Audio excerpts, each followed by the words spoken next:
कभी ऐसा लगा जैसे सब कुछ हाथ से फिसलता जा रहा है, जिंदगी की गाड़ी जैसे पटरी से उतर गई।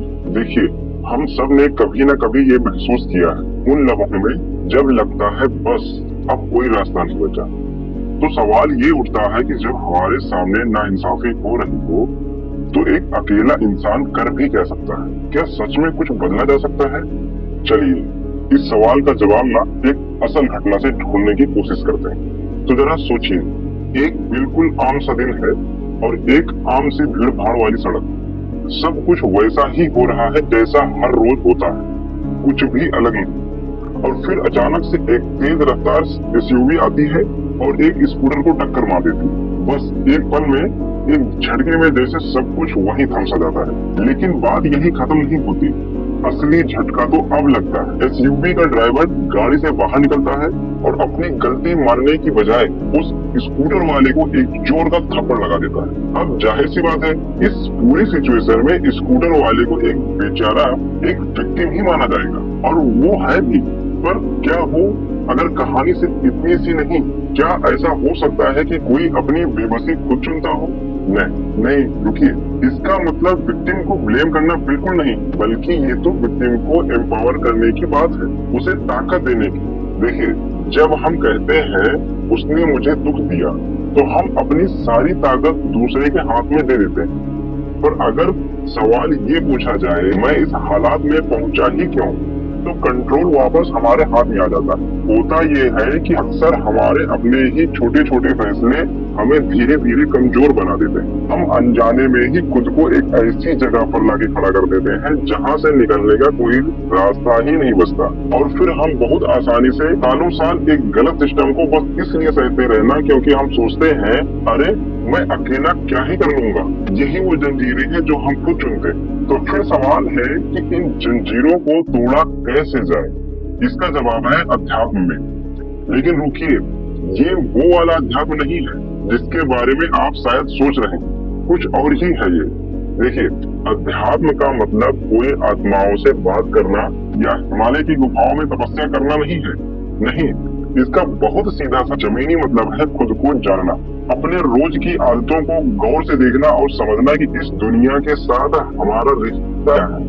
और ये सारी बातें हम तब ही समझ सकते हैं जब हम दुनिया के साथ अपने रिश्तों और अपने व्यवहार पर ठीक से गौर करें। तो ठीक है, खुद को जाने कैसे? इसके लिए कोई लंबा चौड़ा पूजा पाठ नहीं करना है, बहुत सिंपल है। बस ध्यान से देखने की जरूरत है अपने आप को। इसको करने के लिए बहुत ही प्रैक्टिकल तरीके हैं। पहला, एक हफ्ते के लिए एक लॉग बनाएं, देखिए कि आपका एक एक घंटा कहाँ जा रहा है। दूसरा, तो एक पल रुक कर खुद से पूछें, सुबह जब कपड़े चुनते हैं ना, तो एक पल रुक कर खुद से पूछें, मैंने यही क्यों चुना? और तीसरा, जब भी फोन की घंटी बजती है या आप यूं ही स्क्रॉल करने लगते हैं, तो बस उस एक पल के लिए रुकें और अपनी उस आदत को देखिए। इन छोटे बिना सोचे समझे लिए गए फैसलों को बस देखना है, बिना किसी झंझट के। तभी पता लगेगा आपकी असली प्रेरणा क्या है। असल में यही वो छोटे छोटे बिना सोचे समझे किए गए काम है जो उस छिपे हुए मालिक का पर्दाफाश करते हैं, जो हमारी जिंदगी को कंट्रोल कर रहा है। वो मालिक है हमारा अवचेतन मन। हमें लगता है कि हम अपनी मर्जी से सब कुछ कर रहे हैं, पर सच तो यह है कि हमारी आदतें और हमारे अंदर बैठे डर ही हमसे सब कुछ करवा रहे हैं। तो चलिए अब वापस उस स्कूटर ड्राइवर की कहानी पर लौटते हैं। आप सोच रहे होंगे कि इस आत्मज्ञान का उस थप्पड़ वाली घटना से क्या लेना देना? भाई, लेना देना है और बहुत गहरा है, क्योंकि यहीं पर बदले का पूरा मतलब ही बदल जाता है। जरा सोचिए, अगर स्कूटर वाला भी पलटकर उस एसयूवी ड्राइवर को थप्पड़ मार देता, तो क्या वो बदला होता? नहीं, वो बदला नहीं, वो तो बस नकल होती। ऐसा करके वो ठीक उसी इंसान जैसा बन जाता जिसने उसे चोट पहुंचाई। चलिए इसके गहरे मतलब को समझते हैं। देखिए, सच्चा बदला है उस नासमझी को, उस अज्ञान को मारना जो हिंसा और जुर्म को जन्म देता है। तो तुम्हें मारूंगा का मतलब है तुम्हारी इस हिंसक सोच को खत्म करूंगा। तुम्हारे जैसे हर व्यक्ति को मारूंगा का मतलब है समाज से इस तरह की सोच को मिटा दूंगा। और सबसे जरूरी, खुद को भी मार डालूंगा का मतलब है अगर ये सोच जरा सी भी मेरे अंदर, तो मैं उसे भी खत्म कर दूंगा।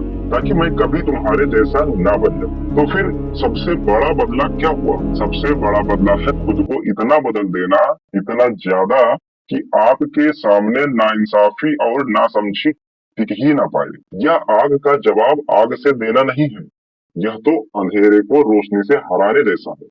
और असली ताकत, असली पावर इसी में है। और यह पूरी बात हमें एक बहुत गहरे सवाल के साथ छोड़ जाती है। अगर सच्चा बदला खुद में बदलाव लाना है, तो हम सबको अपने अंदर झांक कर ये पूछना होगा कि मेरे भीतर वो कौन सी नासमझी है, वो कौन सा अज्ञान है जिसे आज अभी खत्म होने की जरूरत है।